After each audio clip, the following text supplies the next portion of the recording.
Irrupciones en el MAC. Arte, ciencia, tecnología y sociedad.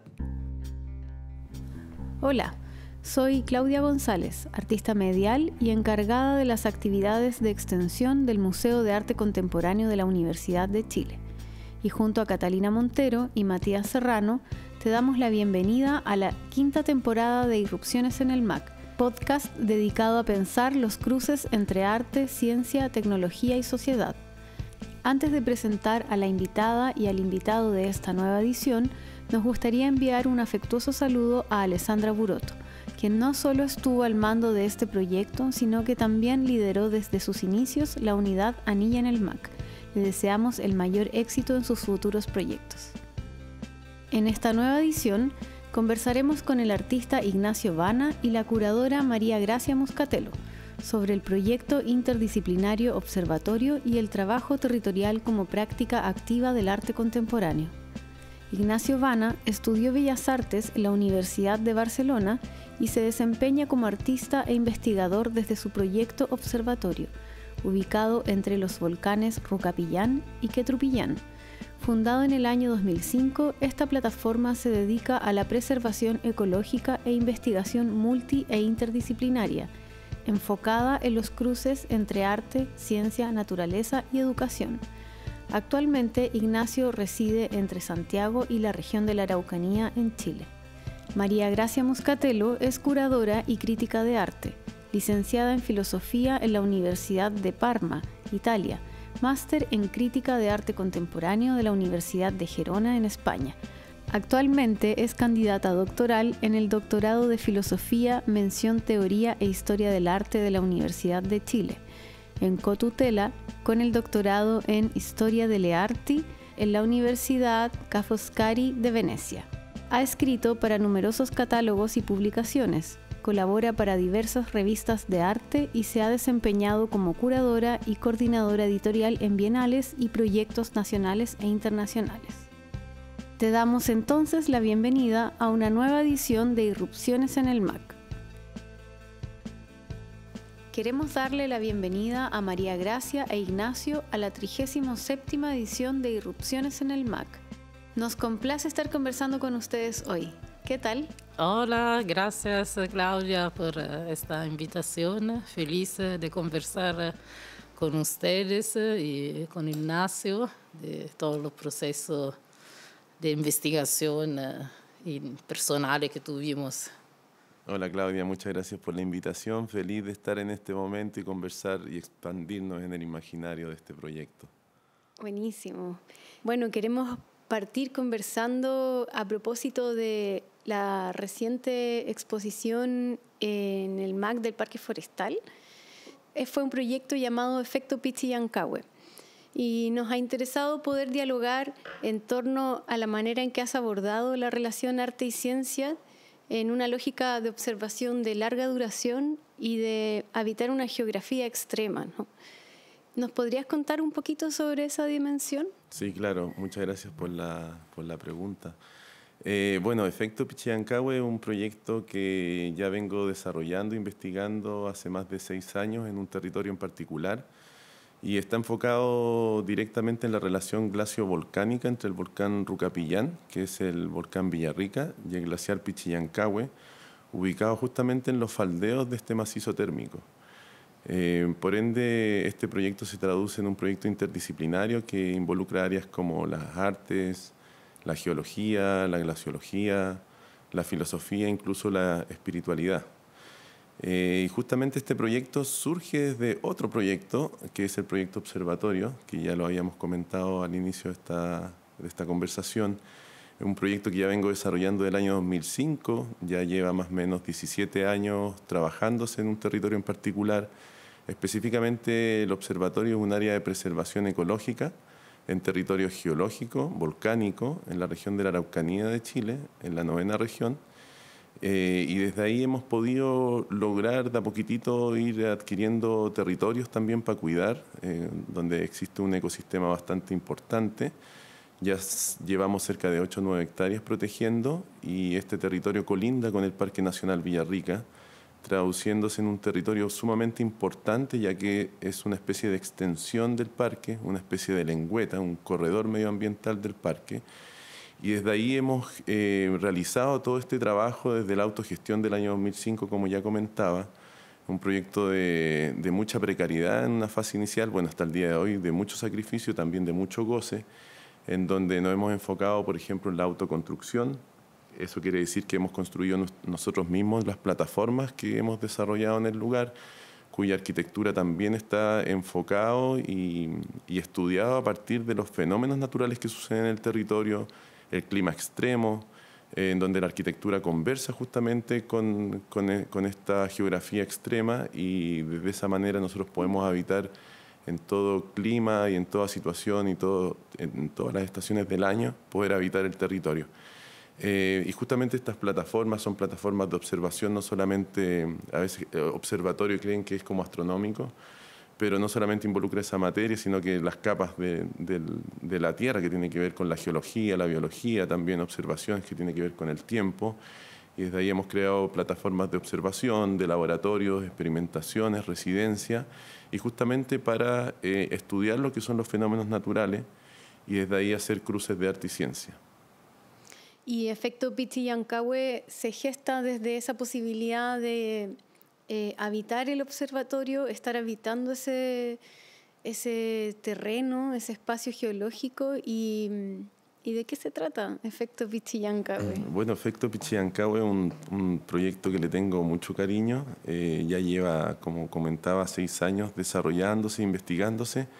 Y bueno, ahí hemos podido lograr observar y trabajar diferentes fenómenos naturales. Específicamente, un hito fue la erupción del volcán Rucapillán, el Villarrica, en marzo de 2015. En aquella ocasión, el territorio del observatorio y el entorno de este macizo térmico del Rucapillán quedó cubierto por sedimentos y rocas volcánicas, todo lo que es el suelo, ¿no?, del territorio. Y en el caso de Efecto Pichillancahue en concreto, cabe destacar que desde ese hito surgen una serie de proyectos investigativos vinculados con arte y geología que fueron presentados en bienales, presentados en otros países como México, y surge este proyecto Efecto Pichillancahue ya en este territorio expansivo perimetral, que es el volcán Rucapillán. Y como les comentaba, este glaciar está ubicado justamente en el faldeo del volcán Rucapillán. En el momento de que hace erupción el volcán, este glaciar queda cubierto por completo de este sedimento volcánico, traduciéndose en un glaciar completamente negro, o sea, es un glaciar negro. Y esa particularidad, esta como polaridad entre el fuego, el hielo, como ese cambio de paradigma de lo bueno y lo malo, se empieza a trabajar investigativamente junto también con María Gracia Muscatelo, que es la curadora de esta muestra, y desde ahí yo generé durante estos 6 años visitas al territorio. Estamos solamente a 4 kilómetros desde el glaciar Pichillancahue en nuestro proyecto observatorio, y hemos podido hacer registros fotográficos, registros cambios morfológicos que han ido sucediendo, reflexiones acerca de filosóficas, incluso espirituales, vinculadas con estos procesos científicos también que muchas veces la gente los separa, pero están completamente vinculados, como la cosmovisión mapuche también tiene muchos vínculos con lo que es la biología también, y entenderlo desde ese otro paradigma. Y desde ahí surge Efecto Pichillancahue, diferentes efectos que suceden en esta relación polarizada entre el fuego, el hielo, entre lo bueno, lo malo, entre comillas, y cómo finalmente estas polaridades conviven, coexisten y son necesarias en un territorio tan complejo como el que nosotros habitamos, y se vuelve complejo no solamente geológico, también políticamente. Muy, muy interesante. Oye, Ignacio, ¿y tú podrías compartir con nosotros cómo comienza a gestarse el espacio del observatorio? Has hablado de nosotros.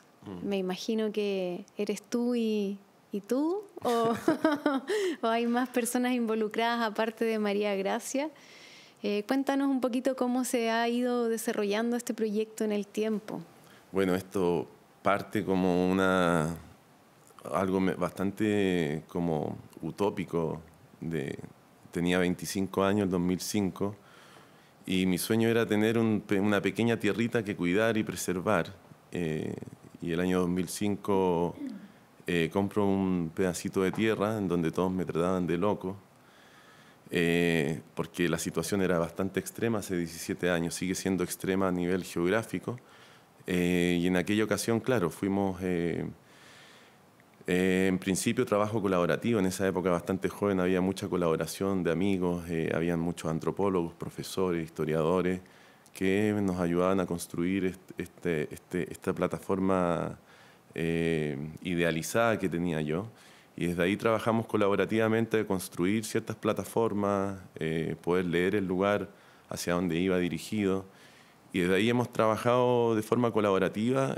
Cuando tú dices yo o con otro, a veces cuesta decir que uno está solo ahí metido trabajando y siempre uno espera trabajar también colaborativamente con otras personas y otras disciplinas, y a lo largo del tiempo se iba dando de estos trabajos, el cuerpo de obra y todas mis investigaciones y proyectos han ido surgiendo desde el territorio, desde el habitar.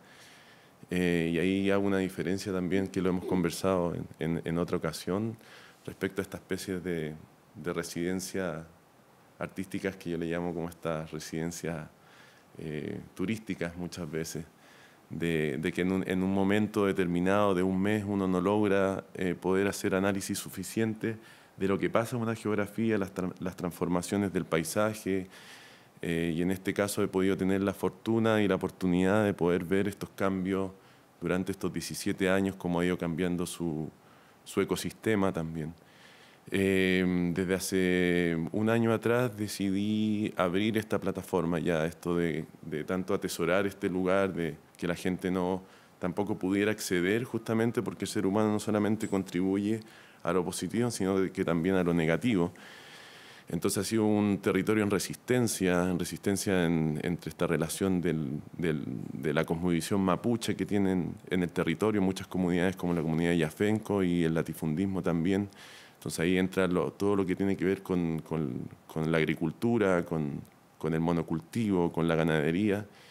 Y ahí hemos tenido que ir adquiriendo tierritas con mucho sacrificio para poder proteger esta área. Ahora estamos intentando de institucionalizar este espacio, ya no solamente en un trabajo colaborativo o voluntario, sino que sea remunerado, que sea un poco más fluido, y también ser como una plataforma de receptor de recursos para poder ejecutar no solamente proyectos interdisciplinarios, y también multidisciplinarios específicos en esa zona, porque hay un nivel de biodiversidad, tanto en su flora y fauna, que es realmente impactante. Eso. Buenísimo. Oye, qué increíble proyecto, qué seductor también, como en esa misma línea, como tú comentaste, que muchas personas se acercaron a colaborar en levantar la plataforma, en levantar el observatorio, construir la casa, hacer la minga, me imagino, amigas y amigos que me imagino, no sé, todo esto es como parte de las imágenes que logro construir, que se iban de vacaciones, no sé, acampaban, de ese tipo de operaciones. ¿Cómo, María Gracia, cuál es la mirada que puedes construir desde ahí, desde conocer, habitar esa geografía, sentir el frío, subir la montaña, ¿no? Claro. Ver la nieve?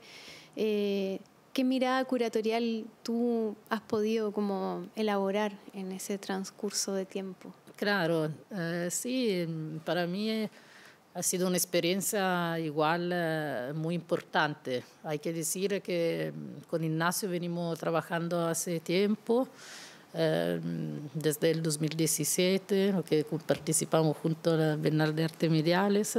Ahí empecé a conocer su trabajo y su relación con el territorio, sobre todo el territorio del sur. Además, tenemos una relación territorial también en Santiago, que somos vecinos de casa. Entonces, igual se creó un lazo también de amistad y de diálogo. Y de ahí empezó a surgir el trabajo y el proyecto Efecto Pichillancahue, y de ahí la invitación a participar a la plataforma del observatorio. Yo, claro, no soy una persona muy de montaña, decimos. Soy bastante ciudadana, pero igual entiendo el trabajo territorial como un trabajo importante en la investigación contemporánea. Desde mi trabajo curatorial, yo trabajo igual los cruces, sobre todo de arte y política. Entonces uno diría, ¿por qué entonces el trabajo luego con el territorio, con el cruce de arte y ciencia? Pero yo creo que hoy en día el trabajo político y el cruce entre arte y política se da sobre todo en estos trabajos con el territorio. Entonces no es simplemente un aspecto científico, el habitar el territorio o el hecho, por ejemplo, del trabajo de Ignacio, que tiene también una relación profunda con el territorio, tiene una relación casi archivística con el territorio, de conservación, pero también de recopilación de información. Eso también significa instaurar otra perspectiva del trabajo artístico y de la relación entre artista y curador. Y esto yo creo que es un aspecto prettamente político, volver a los territorios, ¿no? Volver a habitar los territorios de manera continua, no efectivamente de una manera explotativa o intermitente, como muchas residencias hacen, como decía Ignacio. Yo en mi experiencia, claro, estuve allá y, claro, cortamos leña, estuve ahí, aprendí también a vivir sin electricidad, cosa que efectivamente, entonces otra vez hay una experiencialidad que te pone en otro paradigma también, no solo existencial, sino político. Entonces, ¿qué significa vivir un tiempo sin conexión a Internet, sin electricidad,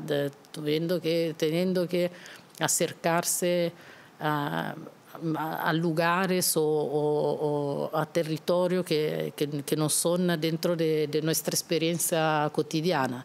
Entonces, claramente esto abrió una serie de interrogativo y de diálogo con luego el trabajo que hicimos en conjunto con Ignacio, el trabajo curatorial. Fue una experiencia importante haber estado allá para poder desarrollar la curatoría de efecto Pichillancahue. Sí, y bueno, y también eso me hace pensar en que esa resistencia se plantea desde la vivencia, desde el habitar un territorio muy particular, como estar al lado de un glaciar, al lado de un volcán también, ¿no? Como dices tú, María Gracia, sin electricidad, sin internet. Entonces, cómo también esa relación entre arte y política se ejerce desde una posición bastante extrema, ¿no? En decidir alejarse, digamos, de los centros de producción de pensamiento, de conectividad, los centros también de producción artística, ¿no? Y tomar esa distancia, y es una distancia que efectivamente te instala a ti como artista, Ignacio, y a quien te acompañe en ese momento, en la posibilidad de observar desde el territorio, tomando también las temporalidades del territorio. Y eso me parece sumamente interesante desde la perspectiva de todos los procesos acelerados que hoy en día estamos viviendo, que están aconteciendo en términos de aceleración en los tiempos de trabajo, aceleración en el cambio climático, en la degradación de los ecosistemas. Y en ese sentido me gustaría que pudiéramos retomar esa conversación que tuvimos telefónicamente sobre esa importancia, ¿no?, de conservar las geografías, o sea, esos ecosistemas que están actualmente degradándose.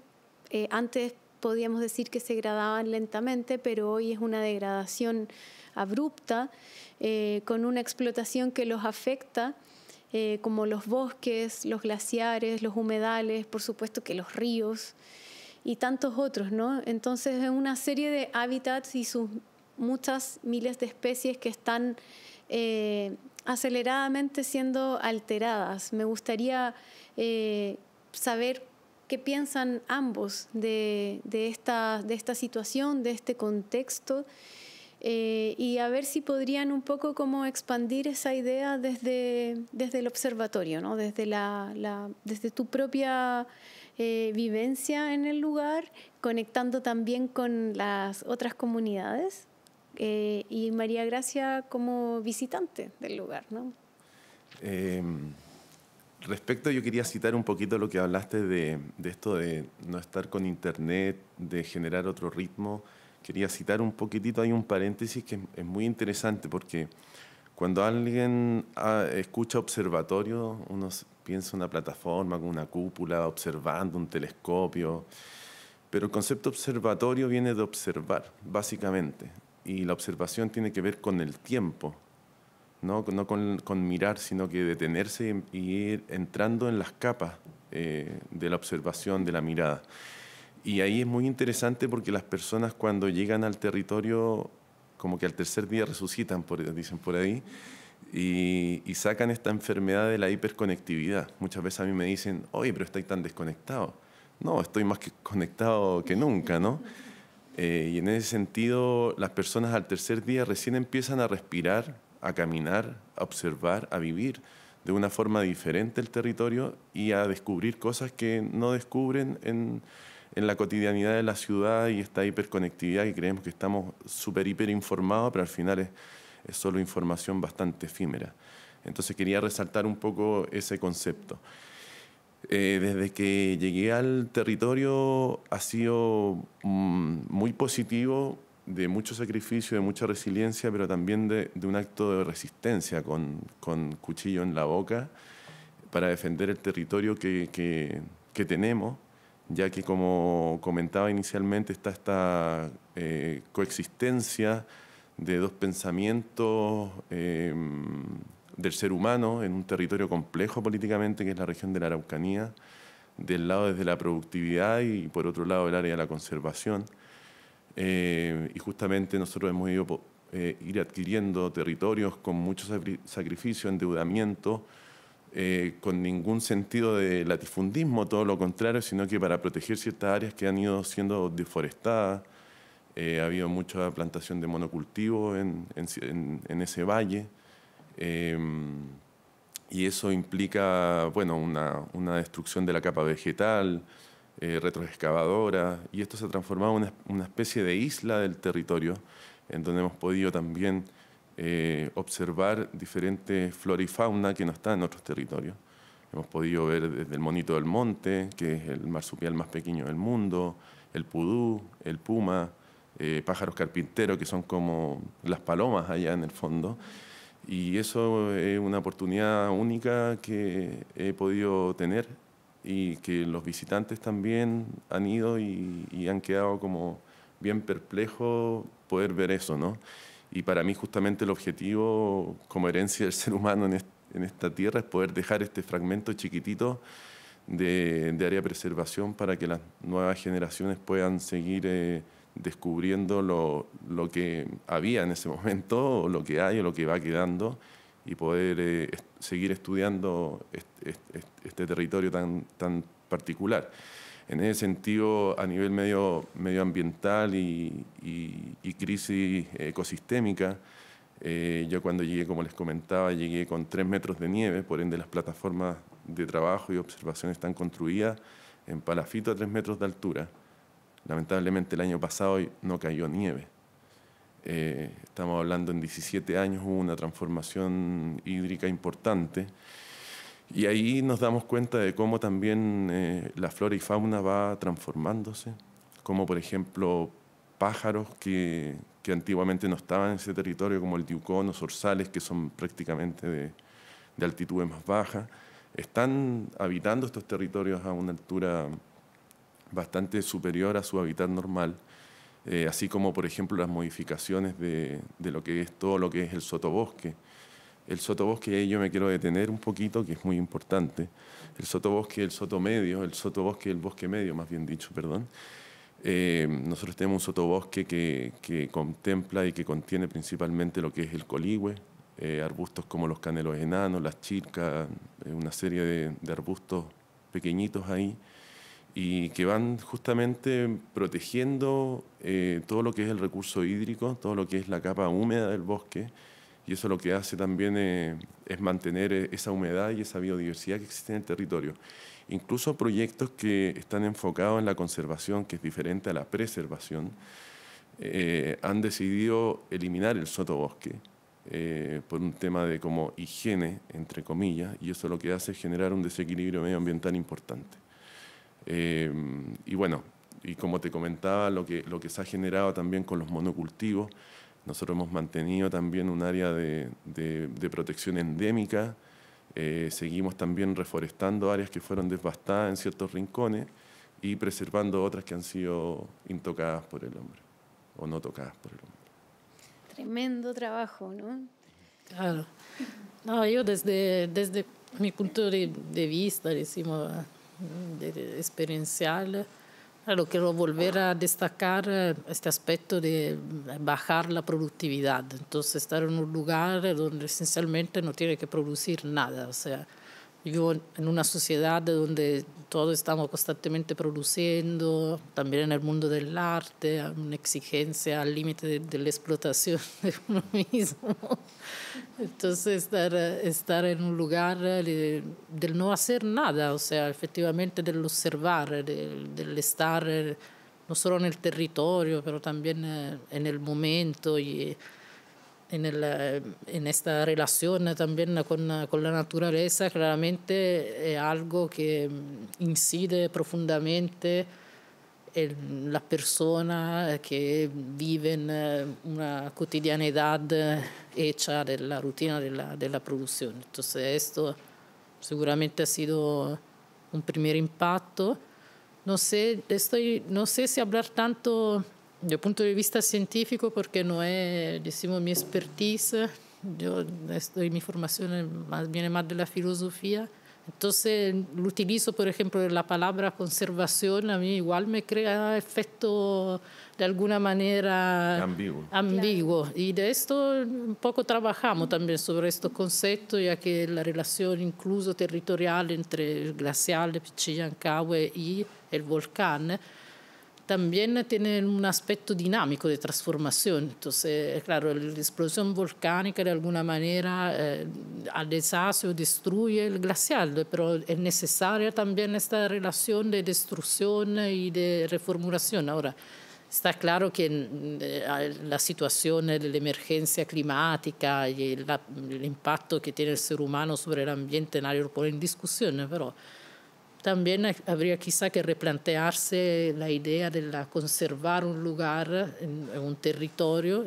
Yo creo que me gustaría más la idea de poder acompañar de manera no invasiva todo estos cambios que igual son parte de la existencia de nosotros y también de la tierra. Entonces hay que también saber vivir y saber trabajar desde esta percepción de la polaridad y de los cambios, de las transformaciones, más que de las conservaciones. Y ahí, bueno, con Ignacio tuvimos varios diálogos respecto a esta polaridad que se dieron y que son presentes en la naturaleza en realidad. Entonces, como una enseñanza también que uno ve del ciclo natural. Entonces, yo creo que el observatorio es una buena plataforma para artistas o para investigadores o incluso para científicos, para poder tomar el tiempo y poder observar, justamente para ser redundante con el concepto, para poderse tomar el tiempo de estar en un lugar y de poder evidenciar todos estos aspectos. Sí. ¿Qué hacemos ahí con esa contradicción? No sé si es contradicción, pero es una disyuntiva, ¿no es cierto? En trabajar en un lugar de esta naturaleza, en donde tenemos la posibilidad de observar los cambios, los fenómenos naturales, pero no podemos observarlos a la velocidad del trabajo que hoy en día se está ejecutando en términos artísticos, de la producción artística, en términos de la actualización constante, ¿no es cierto?, del trabajo, de las exhibiciones, de las investigaciones de los artistas. ¿Qué pasa ahí? ¿Qué hacemos? ¿Cómo lo ven? En el sentido de que es muy interesante como gesto, digamos, de abrir este espacio cuidado, tesorito personal, abrirlo a convocar otras personas, investigadores, no sé, científicos, artistas, curadores que quieran llegar hasta allá. Pero ¿cómo se plantea en ese sentido esa dicotomía, ¿no? Que es muy interesante porque pienso que ahí hay un punto de desarrollo, de exploración con gran potencial. Sí, súper buena pregunta. Mira, esa polaridad es súper interesante, lo que también citaba María Gracia y también Claudia, de esto del, entre comillas, no hacer nada, porque finalmente uno hace mucho. Y eso lo divido en dos puntos. Uno, en poder habitar ese territorio no es fácil. De hecho, te despiertas a las 7 de la mañana, te acuestas a las 10 de la noche, con un nivel de productividad en ese sentido, para no hacer nada, de hacer senderos, de preservar, de seguir restaurando las construcciones, las plataformas de trabajo, constantemente, anualmente hay que ir restaurando por las condiciones climáticas, un trabajo de resiliencia, de mucha autoconstrucción, de autogestión, que no para, o sea, es muchísimo trabajo lo que hay. Y eso se contrapone un poco con los procesos de investigación del no hacer nada o no tocar nada, que tiene que ver vinculado a la observación nuevamente y tiene que ver con esos tiempos, obviamente, antiproductivos, antisistemas capitalistas, del tener que producir. Y ahí para mí los resultados de los trabajos que hemos hecho de arte y ciencia ya finalmente terminan siendo una anécdota. Siempre digo que el desarrollo, el proceso, tiene más valor que el resultado final. Y justamente este sistema capitalista lo que te dice, queremos productos sin contenidos, productos efímeros y productos que finalmente se olvidan y quedan en la basura. Para mí el proceso de habitar este territorio ha sido inmensamente enriquecedor para descubrir cosas que es imposible descubrir desde las ciudades, desde residencias más bien acotadas, y desde ahí nosotros, claro, hemos trabajado con una serie de agentes del territorio, con escuelas también, escuelas en la comunidad de Yafenco también en Palguín Bajo. Hemos trabajado también con algunas otras iniciativas de preservación, que son proyectos similares a los nuestros, en donde se van generando especies de corredores medioambientales. Y también, dependiendo de cada proyecto, convocamos a ciertos científicos, anteriormente a geólogos. Actualmente citamos a un gran glaciólogo de la Universidad de Chile, que es Andrés Rivera, una de las personas que yo le agradezco mucho su contribución desde el ámbito científico, ya que nos ayuda a aclarar muchas cosas, y uno como entre comillas, creador o unificador de diferentes materias, uno puede extender este imaginario desde datos más objetivos. Y desde ahí Andrés lo que ha hecho ha sido el único glaciólogo que ha trabajado en el territorio, en esta relación glacio-volcánica entre el glaciar Pichillancahue y el Rucapillán. Y desde ahí nos abre un espacio, un abanico mucho más amplio para entender cómo nosotros abarcamos estos proyectos de cruce, que son sumamente importantes. Y me es muy curioso porque al final el arte es una añadidura, es algo que surge desde la poética del pensamiento, pero que es muy interesante cómo uno va abarcando las capas de la ciencia sin ser científico, como ir aprendiendo un poquitito de cada materia sin ser un especialista en algo en concreto. Y siempre estar abierto al aprender tanto de las escuelas, de los niños, las niñas del territorio, de los científicos, de la cosmovisión, de la espiritualidad, de la filosofía. Lo único seguro es el constante cambio, como se dice por ahí, y hablamos de la sólida fragilidad también muchas veces, y entramos a otras capas. Entonces, Nosotros ahora como proyecto observatorio ya tenemos muchas personas trabajando en forma colaborativa.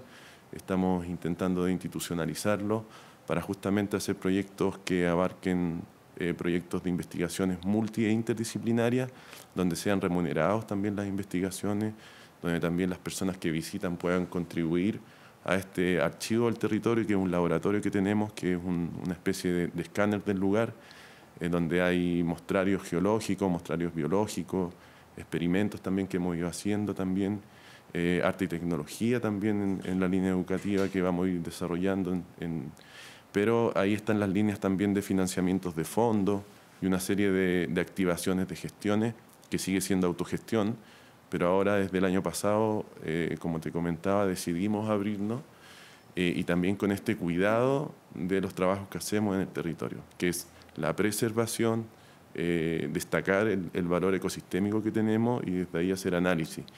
Y ahí la intención nuestra no es justamente hacer residencias individuales, sino que hacer trabajos colaborativos con resultados conjuntos, en donde nadie se lleva su producción individual y destaca como un individuo en particular, sino que un trabajo colaborativo, sobre todo ahora que estamos en un momento histórico de Chile que lo interesante es la línea horizontal y romper las pirámides. Totalmente. Claro, también hay que ver, o sea, lo que creo que importante desde esta plataforma, la pregunta que tú hacías, por ejemplo, como la relación entre poder invitar a gente del mundo del arte o investigadores, etcétera, y la relación con los tiempos de la naturaleza, yo creo que es importante poder destacar justamente la complejidad de los procesos, o sea, lo que se hace desde la ciencia, ¿no? Lo que citaba Ignacio de Andrés Rivera, donde finalmente en su paper científico, en esta relación entre el volcán y el glacial y además el aspecto también humano, entonces también las sociedades o los habitantes del lugar, que siempre hay una cierta complejidad, o sea, claro, esta relación que no es una relación fácil, porque la naturaleza puede ser destructiva también para los seres humanos, entonces no es tan fácil, las cosas no son siempre tan fáciles. A mí lo que me pasa es que desde el mundo del arte muchas veces tomamos cierta referencia de manera quizá más superficial de alguna manera, entonces se polariza, ¿no? Y no sé, cambio climático y un poco el estereotipo del cambio climático, el colonialismo, el estereotipo sobre todo el colonialismo y el neocolonialismo. Yo creo que ya se volvieron a veces discursos muy estereotipados, son casi moda, clave de lectura, ya que casi son abusadas. En cambio, justamente este lugar es para poder complejizar los discursos, llegar a tener otra mirada, que no sea la mirada ya del mainstream, decimos, poder finalmente trabajar más fino, tener el tiempo para pensar de una manera más a largo plazo también, porque esto hay que empezar a hacer y que justamente se sale de esta exigencia, ¿no? de estar produciendo no solo artísticamente, sino también discursivamente. Tan importante que es tener ese tiempo y ese espacio. Tengo otra pregunta que me surge en esta idea de la investigación de Andrés Rivera, y esta investigación glacio-volcánica, ¿no? En donde hay un volcán en medio un glaciar en medio de dos volcanes, y me imagino lo importante que debe ser para las comunidades la narrativa en relación a estos guardianes, ¿no? Los guardianes del glaciar, o estos tres, digamos, grandes que coexisten y están en este espacio físico de coexistencia climática, geográfica, y a la vez cómo si es que nos puedes contar un poco sobre cómo se genera esta coexistencia entre el observatorio, ustedes, los gestores del observatorio, que todavía no sabemos quiénes son. son puros animalitos. Sí, puros claro. Animales, y las escuelas, las comunidades indígenas. Me hablaste que hay comunidades mapuches muy cercanas en el valle. También están los vecinos latifundistas. Aquellos. Entonces, ¿cómo se da esa relación, ¿no? de coexistencia con los guardianes y con ustedes? Oye, excelente pregunta. Hay mucho que hablar en este tema. Para el ser humano se le llama catástrofe natural. Catástrofe. Eso quiere decir que destruye lo construido por el ser humano. Caminos, casas, torres eléctricas. Pero para la naturaleza y para el pueblo mapuche, y no quiero ser un portavoz del pueblo mapuche porque yo soy un huinca, así que con mucho respeto lo digo, pero lo poco que he escuchado también de las machis y los loncos y de los profesores también de Mapuzungún, de las escuelas y todo, muy interesante. Uno siempre, como dicen por ahí, tenemos 2 orejas y una boca para escuchar el doble de lo que uno habla. Y en ese sentido es muy interesante porque se empiezan a abrir ciertas observaciones, percepciones también de estos macizos térmicos, ¿no? Los ñenes, espíritu en Mapudungún, solamente hay un ñen, todos tenemos ñenes, los seres, pero el gran espíritu es el pillán. El pillán solamente está en los volcanes, es el gran espíritu transformador. Y la visión que tiene el pueblo mapuche del volcán no es de miedo, no es de una catástrofe natural, sino que es de un cambio transformador necesario para la tierra, para la Mapu. Y ahí es muy interesante lo que sucede porque muchas veces separamos la espiritualidad de la ciencia y ellos tienen muy claro como habitantes de la tierra, cómo finalmente ellos pueden mirar un fenómeno natural como es la explosión de un volcán necesario. Y ahí me detengo porque para ellos y para la naturaleza es un manto de fertilidad muchas veces, dependiendo de la capa de sedimento volcánico que queda en los suelos, que van una mixtura entre un suelo vegetal y un suelo mineral. Pero lo que hace una erupción volcánica muchas veces es matar todo lo que hay en su alrededor, incluso matar las pestes y todas las especies que son no endémicas, para luego renacer todo lo que es endémico. Eso quiere decir que cualquier tipo de peste introducida por el hombre, por el ser humano, cualquier tipo de monocultivo, insectos, son aniquilados por la erupción volcánica y se regenera todo el cuerpo endémico del territorio. Entonces eso es un punto sumamente importante a considerar respecto a cómo nosotros como seres humanos, habitantes de ciudades también, vemos estos fenómenos naturales desde uno u otro lado. Una gran diferencia. Claro, justamente esta complejidad que efectivamente se evidencia, que no hay nunca una lectura unívoca y depende también de la perspectiva desde que uno observa y vive esta relación. Entonces, en ese sentido, hay que hacer este esfuerzo de salirse, decimos, de los lugares cómodos, no solo geográficamente, también mentalmente y discursivamente. Sí, hay mucho que escuchar. Y ahí hay otra anécdota interesante que incluso hablábamos con Andrés Rivera, este tremendo glaciólogo que tuvo toda la voluntad y su tiempo a contribuir y instruirnos en su materia específica. Y decíamos, Pichillancahue Pichillancahue en Mapuzungún es pequeño, o lugar de pequeñas piedras verdes. Yanca, la malaquita, piedra verde. Pero en el lugar no hay ni una piedra verde. Todo es negro, blanco, azulado, verdoso. Y hacíamos unos análisis con él y empezábamos a entrar dentro de esas capas, que aparte, curiosamente, el pueblo mapuche no tiene una definición concreta del término glaciar, que ahora hay ciertas comunidades que están trabajándolo. Entonces nosotros decíamos, ¿por qué el pueblo mapuche le puso Pichillancagua a este glaciar?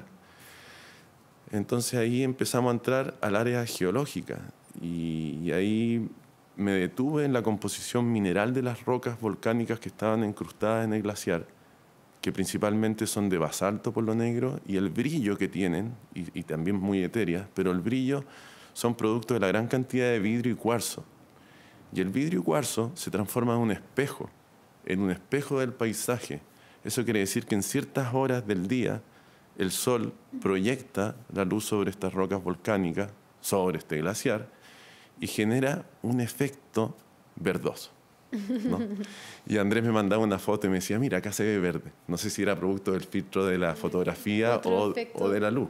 Espejo. Pero finalmente uno va mezclando estas cosmovisiones con aspectos biológicos, como hablábamos antes de los volcanes, o aspectos minerales, que es la composición mineral de estas piedras, ¿no? Estas rocas. Súper. Oye, la conversación es muy rica, muy entretenida. Me gustaría darle las gracias por haber venido, haber querido compartir con nosotros esta experiencia, este proyecto increíble del observatorio. Y quizá antes de cerrar, ¿quieren comentar algo más? Quizás lo que viene con el observatorio, en qué se está proyectando. Bueno, nos pueden seguir en @_observatorio.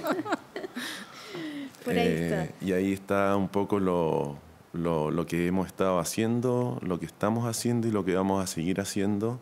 Tenemos muchos proyectos en carpeta, estamos articulando por varias áreas. El proyecto, como te comenté, es muy sacrificado dentro de todo, con mucho goce, mucho placer también, pero muy sacrificado trabajar desde el territorio. Y a veces uno quiere tener todo listo para empezar a articular todo, pero nunca está todo listo. Entonces al final los proyectos son parte de esta evolución del observatorio. Y nada, dejarlos invitados a todos y todas a visitar el lugar, a poder articular. Estamos abiertos a proyectos en estas áreas, en el cruce de arte y ciencia, y lo que se pueda contribuir, siempre bienvenido. Y muy agradecido, Claudia, por esta invitación, este espacio de conversación.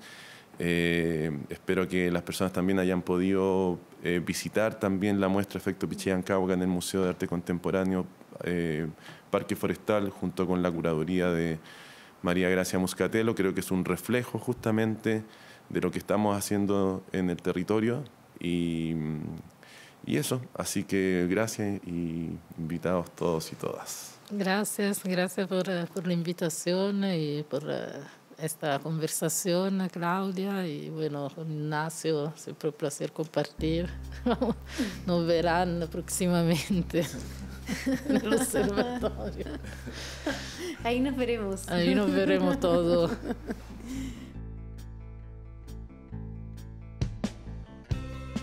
Irrupciones es producido por Anilla Mac y forma parte de Frecuencia Mac, proyecto radial del Museo de Arte Contemporáneo de la Universidad de Chile.